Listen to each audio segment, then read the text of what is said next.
Hello, Valley Schuss fans. Welcome to video number 4, where Murray and I continue our conversation on the history of Valley Schuss. In video 4, we're going to be focusing on the pictures, which I know everybody loves. So without further ado, enjoy video number 4.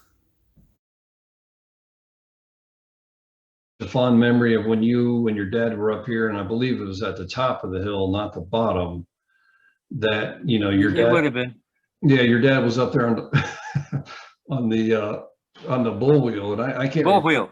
Yep, I can't remember what he was doing or what the what the plan of attack was for that day, but I'll never forget he was up there and something happened to where whatever was tensioning the bull wheel was no I can tell you exactly what happened. I know exactly what happened. We would have been putting the cable around the bull wheel at the top of the hill. That bull wheel was not horizontal. It was on about a 45-degree angle. Yep. For reasons I can explain later.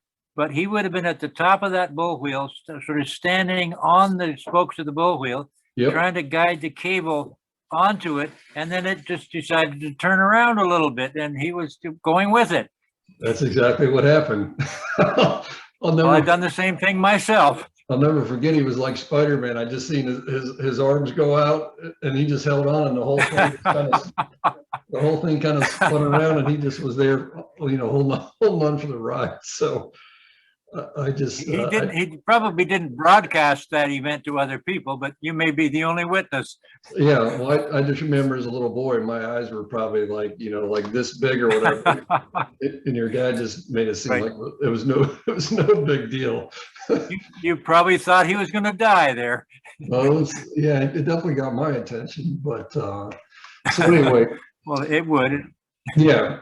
So that was, I just wanted to go over a couple of those things about this particular photo, because like I told you our last episode, I love that particular photo. The other thing I wanted to share with you, I know we were talking on previous episodes about the pommel lift, and I finally found a great picture in my mind of the pommel lift, because that's a great picture. Yes, because we're here as we lots of snow.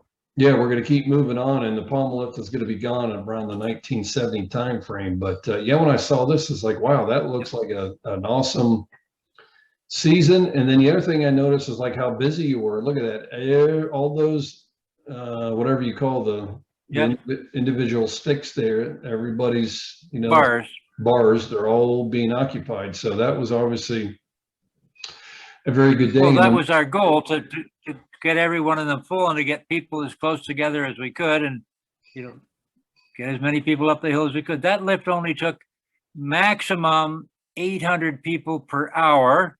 And the reason we got rid of it partly was that a T-bar could take 1,200 people per hour. Gotcha.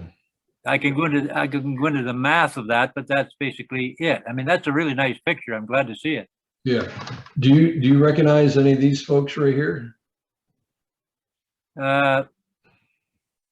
I don't think so, but I do recognize the tracks of skis. No, I don't think so. But I mean, there are lots of people I did not know. Okay. Yeah, I have no idea who took this picture. But the other thing I found interesting is, so this area I see, is this like a fence going across here? We see where my cursor is? No, there was a fence that you would never even see way down to the left of the picture. Yeah, but you see, no, there were no fences there. You see where my cursor is? No. It looks like, well, yeah, maybe. Gosh, what was that? I really don't know. Well, see, looks as though we had groomed. Yes, that's what I wanted to point out. It looks like this has been groomed, and then because the other thing that caught my attention about this picture was it looks like you had natural snowfall, and then you can tell none of this has been groomed. You just see the ski tracks. So I didn't know. Yeah, well, I don't I don't exactly understand that, but what I know is right at the bottom of your picture were a lot of tracks, and sometimes the snow had blown off the top of the hill, such that people could not get to the top of the hill. So they would get off the ski lift just below the top steep part of the lift. It was Really? kind of risky because the bars would fly over the place, and then they'd cross over where that set of tracks is, just where that man's head and the woman's head is, Yeah. over to Murray's Run. Oh, all right. Interesting. Now, there was enough snow there that I'm not exactly sure what was going on. I really don't know that. Yeah, no, that to me is another beautiful But picture. that could explain it. If there was no snow on the top of the hill, like if it had all blown off, and wind was a real enemy, Yeah, it could be that you just could not get to the top of the hill. yeah. No, that's another one of my favorite pictures. That's a beautiful picture, and like I said, It's really good. yeah, and obviously we were talking earlier about the pommel, so I wanted to make sure everybody saw a picture of that.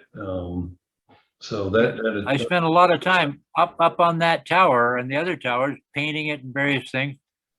talking about these towers I here. used to climb them all. Yeah, Yeah. that is interesting. It looks like it's a pretty long span between towers. There's that tower, and I don't see Well, another. I was going to say that the span between that tower and the next one, it was determined in part because of the lay of the land. If there was this gentle hollow, the cable would stay, a reasonable distance above the ground. Okay. And if you had this nice little hollow, and you can see it there, more or less at the top, but the next tower was just out of the right of your picture. But Okay. it was a very long span between towers. Yeah, and I'm assuming the next tower down this way, down the hill, would be right at the top of the crest. Well, here. that's where the corner was, the problematic corner. Gotcha. Yeah, right there. Okay. All right. All right. Very good. All right. We well, used to let's- have to station a man. There What's had to that? be a man stationed at that corner all the time when the pommel lift was running. Because Yeah. if the thing went crazy, it started to derail, he would have to signal to the bottom to stop the lift because there were no safety cutoffs on that lift. Interesting. Okay. So hopefully the guy at the bottom was looking at the guy up here. Well, that was his job. Yeah. looking for the signal. All right. Well, I'm going to move on here and go back to, let's see here. I want to get back to your pictures. And let me see here. All right. So these are all your pictures, or no, these are my pictures. Let me see here. Document. Yeah. All right. All right. So I'm just going to start here at the beginning, and we'll kind of move through them. Some of them we've seen before. Well, we talked about this on previous episodes. That's just remnants of the snowmaking system. That's basically the hydrant, the cap, and the pipe going down to where the water line was. And like I said, we talked about that before. Those, the last time I was there in 2019, I think I saw 3 or 4 of those that were still scattered around the hill. That's about the only remnants really of much. I could probably walk to every one of them because I knew them well. Yeah, let me see, go on to the next picture. So we talked about that picture before. That's another nice winter picture on our previous episode. So obviously down here's the parking lot. Then the chalet, I'm assuming would have been up in here, right? Right about there. Yep. Yep. Okay. So we kind of looked at that. And let's see, go on to the next one. We talked, this is another favorite picture of mine. This would have been after 1970. Is that when you told me that you replaced the pommel lift with a T-bar? Yeah, and I'm surprised that you can't see any evidence of the bridge, but it was there underneath that lift line, right there. Yeah. Do you think it was installed then, or I'm thinking it was? I really don't know. I assume that it probably would have been installed at exactly the same time we put the lift in. But I don't see it in that photo. Maybe we'll find another photo that has it in. It would have been logical for it to have been built there at the time we put the lift in.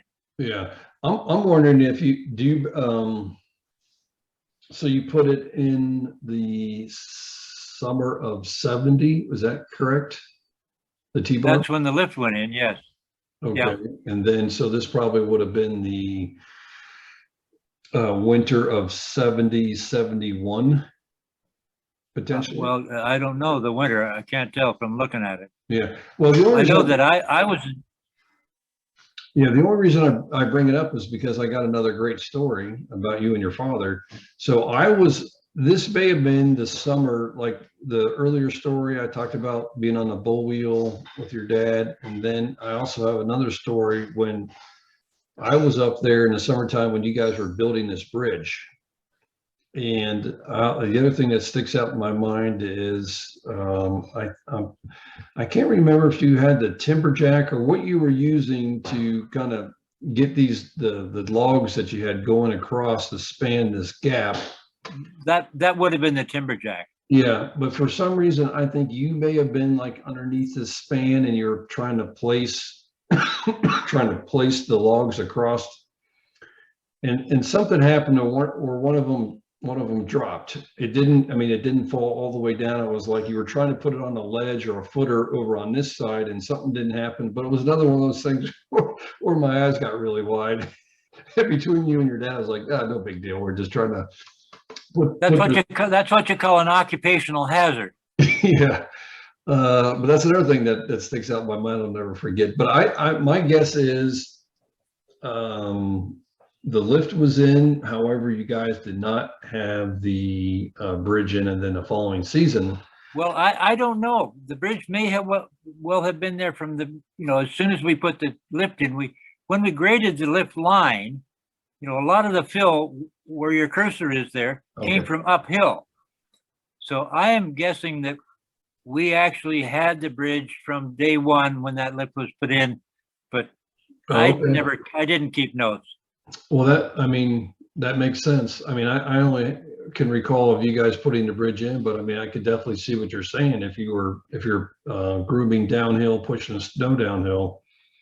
And the other thing I remember you told me the other episode was it was not big enough to drive the bombardier under. So maybe originally you were just like, we'll just go ahead.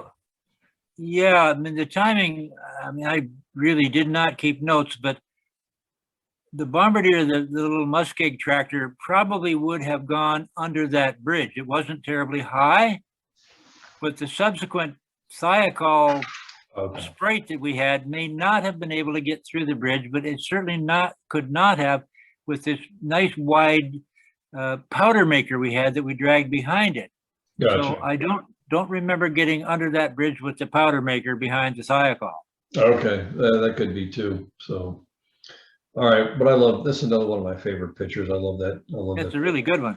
Yeah, and I don't know, but for some reason this reminds me of my dad. I don't know if that's my dad or not, but well, we'll call it your dad. Yeah, I think I'm going to go with that. I'm going to call it my dad. That's Harold. Right. Yeah, that's Harold Senior. All right. Not me. No, yeah, I definitely know that. So, all right, going on to the next picture. All right, so tell me, this is a picture you sent me. Yeah. So tell me about this picture.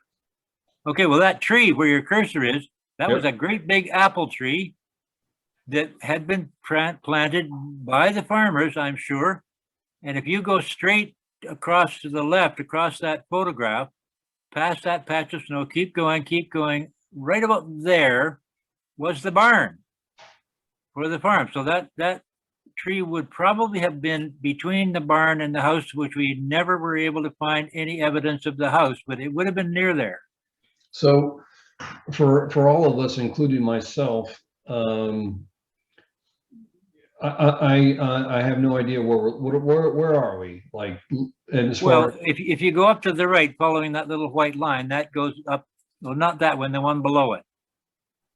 The one in between. That was the Caribou Trail. It was bulldozed, and that white line is just the place that was flat, because we bulldozed all the way down because it was always side hills. You had to make it level for skiers. Gotcha. And we eventually took that apple tree out. We just bulldozed it out to make the trail wider. So was this the lift line here? No, that was way around the corner. Over this way? You say around the corner of this? Yeah, well, right about where your neck is where the top of the hill was. Whatever. Your viewers will not know that. Okay. But yeah, went up to the top of the hill. So what about this down in here? What is? Okay, well, you're right on what was, I'll call it a ridge. The caribou went down the valley to the right of that. You can't see it, but it's white on the west side because the snow would blow in there and stay. No, go down lower, lower, lower, lower, lower, lower, lower, lower. That's trail right there. And he went off to the right. That's it. That was the caribou trail. And you can't even see it right now, but that's where it was. Okay. So way back in the farther distance is the top of that third T-bar. Show me, where's that at? Over Well, you this go side? along the ridge, go along the ridge. Yeah. Okay, stop. Not too far from there, but back a little bit.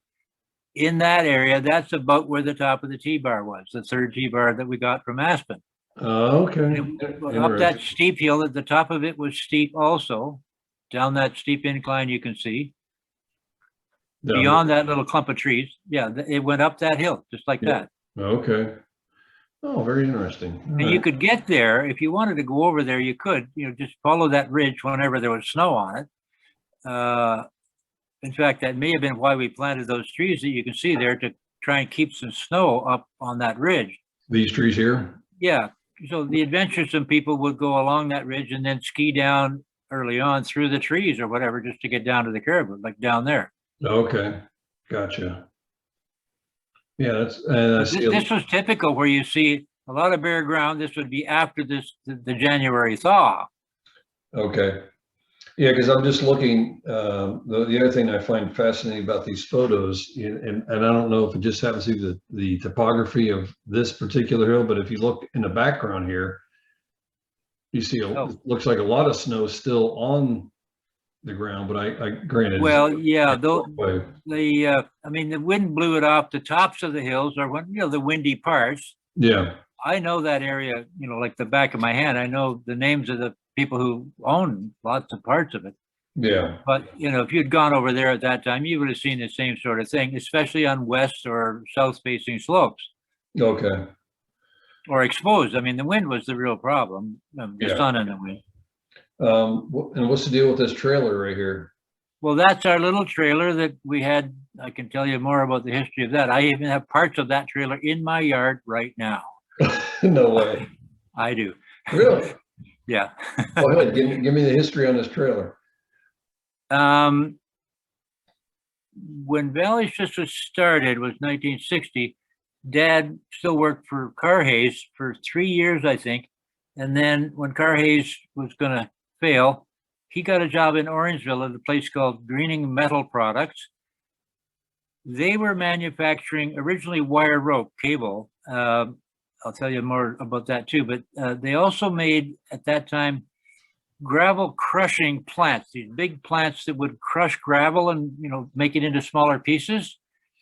They hired Dad to sell. They called him a sales engineer. This was 1963. And he would sell these plants. He subsequently talked them into selling ski lifts, and that's the beginning of the ski lift history. But that trailer was owned by the manager of Greening Metal Products, a guy named Dick Sentence, very nice guy. And he had, I don't know, some little tractor, and we inherited that trailer and added to it and whatever. But no kidding, I still have the main frame of that trailer in my yard about 100 feet from where I'm sitting. Is there any suspension under it, or is it just basically no, it was an axle from a car, had no springs. Okay. A frame that I don't know who built it. It might have been built at Valley Schuss. I really, my memory is not perfect, as you can tell. Yeah. But I know the trailer very well. That's fantastic. That's awesome. I hauled that 1,000 times with stuff in it. All right, let me see. That's how we carried the firewood down the hills. We had that behind our little tractor. Oh, okay. Yep. All right, let me see what we got next. Well used. All right, I don't know if we looked at this picture before, but this is that's Murray's Run. That's a beautiful picture. Yeah. That's another fantastic one. Yeah. So where would this picture have been taken? So obviously we're looking down. Well, yeah, those trees that you see are on the west side of Murray's Run, and off to the right there's some more trees. You can just barely see them, and I'll call it the horizon, but the far end of the grass. This was pasture. That's where people would stop, just below your cursor there. Yeah. And they'd go down the steep part of the hill and make a few turns, and they'd stop there and admire whatever, and then go on down. And the deck was just to the right of where your cursor is, just Right down down. there. Okay. Yeah, Yeah. that was a nice slope. Yeah, that deck, I think, has a lot of fond memories with like you were saying last episode with their wineskins. Yeah. That's just a beautiful picture.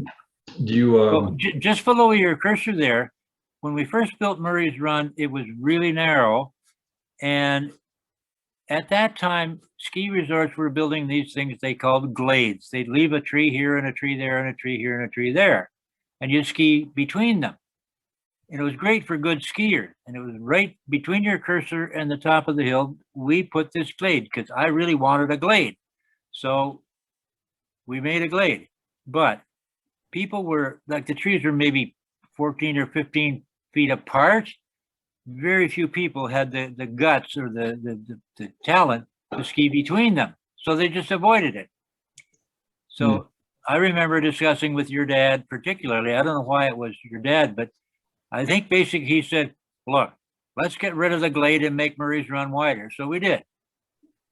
it's probably good for safety reasons, so nobody ran into them. Exactly. Yeah. Yeah. I'm sure there was a lot of people after they emptied their wineskins probably thought they had the talent, but not the skill yeah. to make it through there. So that's more to do with wine than the terrain. But Murray's Run was not terribly wide to begin with. I mean, it was just wide enough to enjoy skiing on. Yeah. But not as wide as it should have been, really. Yeah. No, that's a beautiful picture. That's another one of my one of my favorites. So I'm assuming that's what time do you think that's those trees were planted as part of this 20,000 trees we planted. Now they're big enough to have been 5 or 6 years old. So it would be after 65, probably something around 65, 66. But something like that. Up in this part of the country or whatever, is this like early October, late October? What time did it usually get the change? Well, it would be, I mean, right where I am now, the climate is only slightly cooler, but the trees are turning here quite obviously. It would have been the first half of October. Okay. Yeah, that's beautiful. So yeah, it is very nice. Do you have any? Those fields you can see in the distance there, they're all covered in planted trees now. Oh, all this in here? Yeah. And on the horizon, that's the Niagara Escarpment. The whole horizon there is the Niagara Escarpment. Like way this? up. Oh, here? Yeah, that's the Niagara Escarpment. Okay, gotcha. Really? Do you have any idea who took this picture? I probably did. Okay, yeah, it's a beautiful, beautiful picture. All right, let's see what we got next. Here's another pretty picture. Yeah, well, I have a description on the back of a copy of that picture, but right where your cursor is, I'm pretty sure that's about where the top of that third T-bar was. But the picture is not all that explanatory, and I'm not absolutely certain of the terrain there. Okay. So I'm assuming, what do you think this would be, right? Well, that would be Murray's Run, probably. Okay, gotcha. I think I have a copy of that picture with maybe some sort of a brief description on it, and we'll discover that later. Okay. Yeah, it's got a lot of pretty colors in it as well. Yeah. All right. All right. Obviously, this is. Let me see. Well, this is the day. All right. So now we're probably. What do you think this is? Obviously, we got the T-bar. Well, that's post 1970. That's the T-bar, not the Palma. Yep. Notice a lot more towers compared to the Palma lift. Well, those two towers close together there were because below that, the terrain was almost level. So your cable had to go over the idlers on a tower. That would be the right one of that pair. And then under the idlers on the next tower, so that they didn't end up way too high above the ground in that little hollow you can see on the trail there. Right here. That fence on the left, we put that fence to try and keep some snow on that grade. Yep. But yeah, those two towers were just, the engineers deemed that appropriate, and it was. Yeah. I'm assuming this was probably late winter, or do you think it's because there's no leaves on the trees? Well, it could have been any time in the winter, but I suppose more likely late than early. Yeah. I mean, we had made snow. I think that snow in the foreground would have been snow that we made. Yeah, because I see right here, look at this. That's where you had a pole Well, mounted. yeah, at the bottom of that is the mechanism right there. That's this wonderful little gearbox, which would spin the mast of the snowmaking thing around in a semicircle. Yep. It was made of stainless steel and it bolted onto the pole. I remember falling on ice underneath that thing a few times, trying to do whatever with it, because, you know, we would end up with ice. And it was, I mean, the work was just insanely difficult. Yeah. So Making snow. this was you had it on this pole mount. You had a Snowstream 320, which was Yep. made by SMI out of Michigan. Yep, as Did- was the box. Oh, okay. That's the next question. They may have bought that, but it was quite a neat contraption. You could Okay. crank it to spin the pole around. So like the whole contraption that the snow guns mounted on, was that something that you bought from SMI? Yeah, Okay. Interesting. Yeah, that's a cool picture there. So obviously we have the lift line, and do you remember what was the name of this basically? that was the Wendigo, where that patch of snow is. Just over the hill from that is that steep pitch. That was the Wendigo. You're going down this way, right? Yeah, yeah, and it joined Murray's Run very soon after it got over that. Yeah, and that's where the deck was down there? Well, if you were going down the Wendigo, you would have had to go back up Murray's Run 100 yards before you got to the deck. So the deck was Okay. a little to the left of where your cursor is. Gotcha. Okay. You know, one thing we may come across the picture, but when you were making snow and you're blowing it, that would actually, because I remember some pictures where the snow guns were over here, the wind was blowing from the left to the right. Did you ever have any issues of you know, the snow or the ice accumulating on the cables or on the T-bars themselves that caused the problem? Well, yeah, I mean, you're asking a large question, but a couple things. Making snow is largely dependent on the direction and the speed of the wind. Okay, so you cannot make snow into the wind. Right. And yes, occasionally if the snowmakers, you know, me and others would be careless, we would end up with ice on the cable. I don't remember it being a huge problem because, you know, we were paid to not do that. Okay. All right. But, you know, the wind was very, very important. And if it shifted, you had to be there really quickly. Otherwise, if it was blowing the snow back into the snow gun, you had a real problem.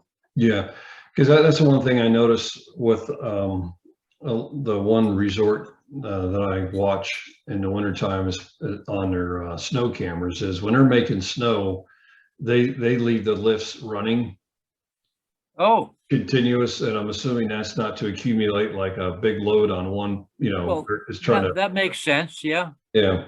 And, They have lots of money. yeah. We did not. Yeah. Are these power poles here? These for Yeah, electric? that's the power that ran the snow gun.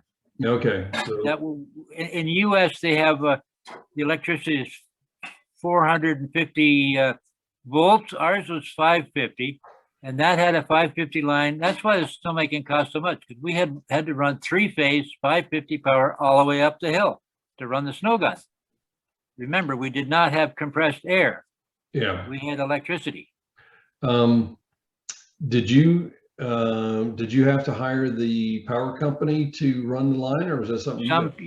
Some company. I think I actually worked briefly for the guy that put it in, but I was not involved in putting that in or the ski lift. Meanwhile, I was putting in a similar lift, almost identical to that, up at Mount Madawaska in Barry's Bay. Like we were consulting to people who wanted to build ski hills. So I was putting up another lift just like that one. And I really wanted to be there to put it up, but I wasn't there. I was up 3 hours away at Barry's Bay. Yeah. I'm assuming you guys probably put these poles in for them? Well, no, I think they did. Dad knew this guy. I can't remember his name, but he had a pole erection business. Oh, Now, okay. I don't even, that's not for sure, but somebody else put them in. I was not involved. Do you remember what these signs said right here? They led to the different trails because This is, going up the lift, Yeah. you would see those signs. yeah, So it said, to the right, Murray's Run and the Caribou, and to the left, the fifth line, I suppose it was called. Most of them were to the right. is this what you were referring to earlier, where people a lot of times would get off when we were looking at that previous picture of the Exactly there. And they'd go right across. I can remember shoveling snow out of a sleigh and a pickup truck to get from there over to the top of Murray's, or not the top, but the break on Murray's Run, right across there. Yeah, okay. It Yeah, was that's what I early thought. on, before snowmaking, it was a fairly common thing. Yeah, I thought that, I thought that's what you were trying to explain. Well, that was a little bit of a road that the farmer used to access the fields off to the right of my view. Yeah, did it actually go all the way over to the fifth line? Yep, we Okay. used to drive up the fifth line in that trailer, or tractor with a trailer behind it, and we could go into the property basically at the base of the top part of the hill and straight across the property right over to the barn. Okay. Yep. All right. Yeah, that's another nice picture. Yeah. Let's see what we got next here. How Yeah, about so how about this that's one? that's the Wendigo on the right and Murray's Run on the left. Oh, so Murray's Run would go down here. Yeah, yeah. And the And Wendigo. we were trying to keep snow on that space, where that red clothing person is. Yeah. I planted all those trees. Do you wonder who that may be? I don't know. I see a sign down here on the tree. Looks like. Well, something. we made, probably it was a don't go here, but we made a bit of a glade in that forest subsequent to the other glade that, went south. But, the young bucks would go down through there. And I remember occasionally doing a little grooming in there, but the trees were too close together. And I think it was too risky, really, but it never really developed into a trail. It would have ended right at the deck. Yeah, I see what you're saying, to keep people from trying to ski down through here. Yeah. Gotcha. Okay. And it looks like these are the towers for the T-bar. Not the Yep. To be fair, we were always coping with mostly young people, but not necessarily just young people, who wanted to go through the forest and, make their own little trails. Right. And right at the top of Murray's Run, the part of Murray's Run you can see there next to the forest, not too long after we started, people would jump off that and spread their legs apart, and sometimes they would flip. The Austrian guys could, they figured out how to do cartwheels in the air and all that stuff. That was the spot where we were always having to shovel the darn thing off because it was an insurance risk. You're talking about right in here? Keep going, stop, turn, go to the right, keep going right to the edge of the forest. Right there, they'd build this real mound of snow. It wasn't huge, but if you went straight down from the top of the hill, you were going really fast when you got there. Okay. And I went over it many times, and we would just jump off it and spread our legs and, bring them back together and, hope people would see us. Gotcha. Looking cool. Yeah. Okay. Interesting. Yeah. Now, looking at this picture, I'm just, so where I entered the Bruce Trail had to be over here somewhere, because this is the peak. Yeah. When you first started talking about the Bruce Trail, I knew pretty much where it would have gone. Okay. The terrain was really easy to walk through.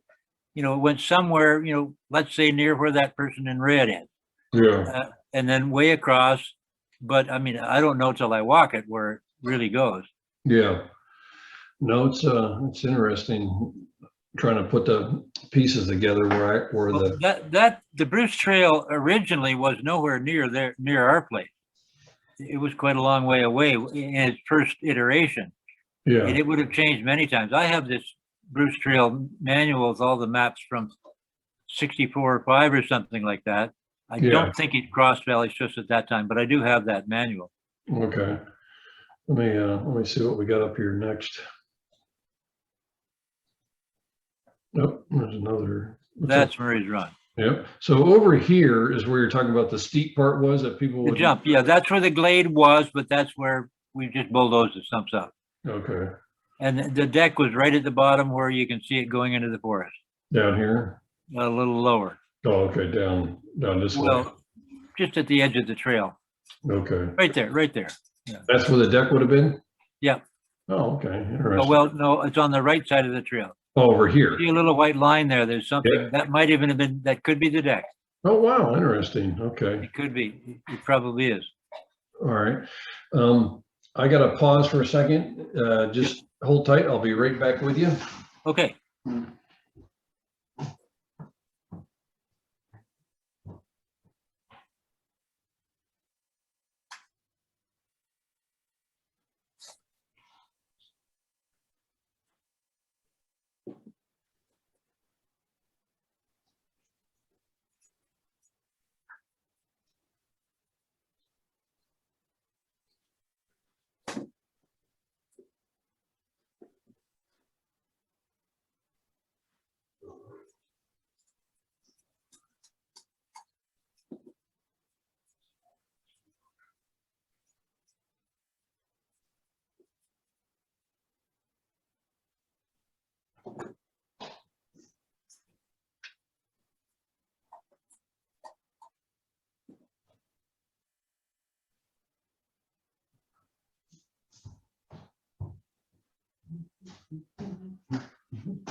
All right, I am back with you.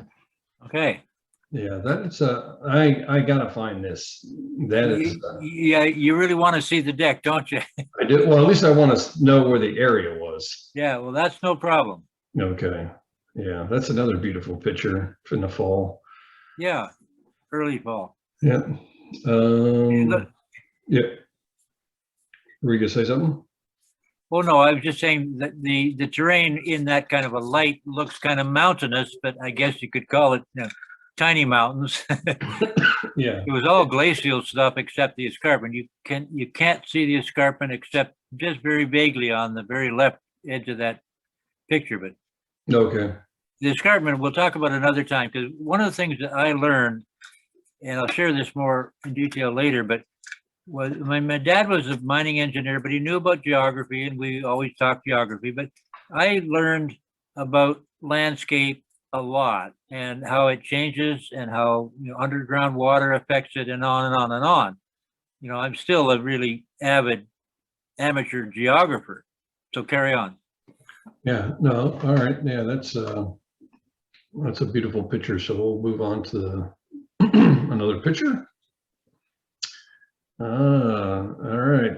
So the Palmolift is in that picture. Yep, I was gonna Off say to there. the left. Yep. That's the drive terminal. It was a little farther up the hill than the T-bar terminal was. So the T-bar would have been back down here somewhere? Yeah, about there. Okay. Yep. Well, that's interesting because that's where you guys built the bridge right through here, right? Yeah, right there. Okay. Yeah. What is this over here? That could well be the timberjack. Can't see too clearly. It's definitely not the timberjack. It looks like maybe a truck. Well, it may have been some sort of a farm wagon, but we didn't have a farm wagon like that. Okay. We'd have to have a little more clarity for me to identify that. Yeah, it's definitely not the timberjack because I know what that looks like. Well, it may even have been. Yeah, I don't really know. I don't think we had the Unimog in the wintertime, but it looks a little bit like a truck of some sort. It Actually, this is what it is. Here we are, Harold. I'm guessing that was a truck that was owned originally by Carhays, and like a 1-ton GMC probably that they were using to move something around, at the factory. But it was basically turned over to Valley Schuss. And I remember driving it from Brantford up to Orangeville. This would have been maybe even before we opened. Like this would have been in the fall of '60. And going down a big hill south of Orangeville, I went a little too fast in that truck, and it threw a rod through the side of the engine, and it just made a lot of noise, and I didn't know what to do. So I ended up, I looked at the engine, and here was this funny looking thing coming out of the side of the engine. I was just a kid at the time, a lot of noise. So Gordon Henry came in and drove over, we phoned somebody and they dragged it back. I think even put another engine in it. And I remember driving it up to Collingwood one time to retrieve a canoe that me and my pals had taken down the Nottawasaga River, and it crapped out again. So we retired it. Yeah, was it a tandem axle in the back here? No, just a single axle. It was just basically about a 1-ton truck Okay. with a little stake deck on the back. That would be it. It was red. So this looks like another good year. I mean, or a good day. Oh yeah, the snow was skiable. I mean, we never really got bare patches down there. Yeah. It was shaded. Is this where the Wendigo or something Well, that's where Murray's Run comes in. That's Murray's Run. Okay. And then also the Wendigo would come down and way up there. Yeah. Yeah. Okay. Yeah. I do remember that. Okay. I always felt badly about that, the exposed soil on the right there. We would, the bulldozing was not as finessed as it was later. Like normally we would have graded that down and planted something on it, but it looked like, a little ugly. Yeah. That terminal looks so simple. Yeah, well, it was not simple. Yeah. I'll explain it to you another time in some detail. Yeah, I think you got some other pictures in there about it, so we'll see what's well, there are probably historical documents about Palmolift. I mean, it won't be too hard if you really want to get into it, but yeah, I ran it many times. I used to, even when I was, about that time, I would have friends come over, after skiing and sometimes at night, and we would turn the lift on and we'd ride up the ski hill. Nobody at the bottom. We would get to the top and we would open the safety gate to turn it off, and then we'd ski down, sometimes in the middle of the night or in the moon. And we started up when we got to the bottom. Your own private ski lift. I like that. That's what you get when you have a private ski lift. Yeah. Well, I would imagine on a full moon, 100% illumination, with a white surface with all the snow is probably beautiful. It was wonderful. Yeah, I can imagine. How to impress your girlfriends, eh? Yeah, I mean, it would impress me. I would imagine that would have been really, really pretty with 100% illumination on a crystal clear night. Well, that was also true of the grooming. I would often groom with no lights on the Bombardier in the moonlight. Yeah, I could see that with all the snow. This looks like kind of the same picture we looked at before with whoever was standing down here. Yeah, probably taken the same day, but them not there. Yeah, I would agree with you on that. So we'll move on to the next photo. Hey, look at that. There's your dad. That's Grandpa Lloyd. So tell me about this picture.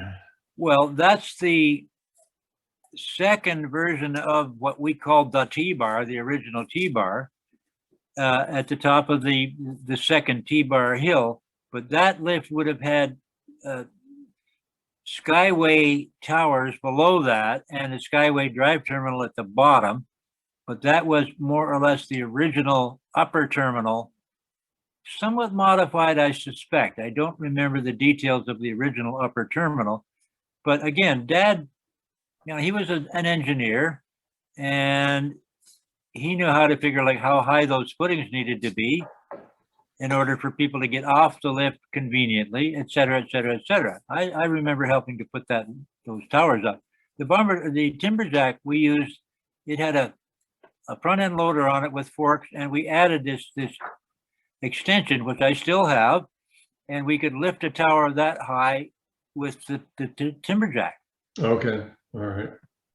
Now this T-bar here is the one that is over by the we were talking about in a previous episode when people pulled into the resort.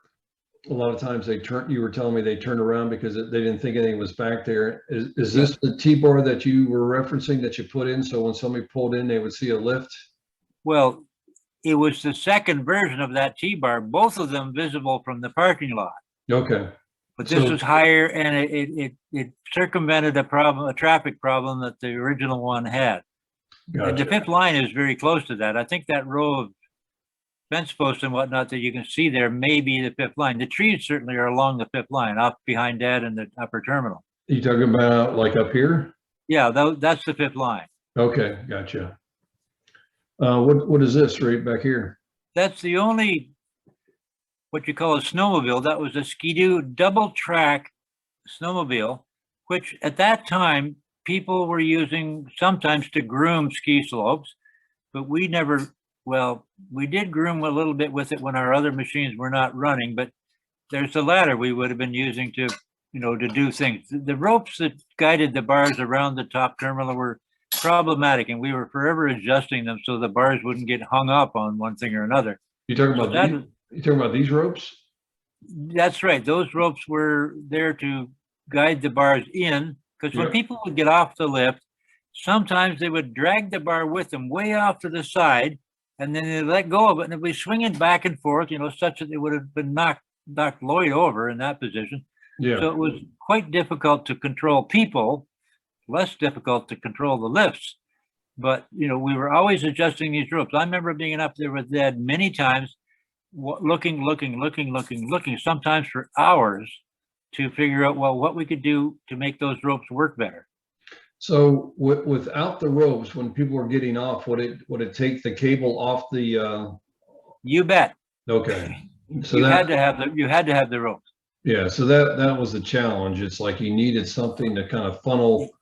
I think that rope idea may have been Dad's idea. Other lifts used to have a rigid loop, like a big hairpin, where the bars would bump into this steel rigging thing and guide them around the terminal, because they really whip when they go around the terminal. Yeah. They want to go way out, but they can't, because they're going to pull the cable off one of those wheels.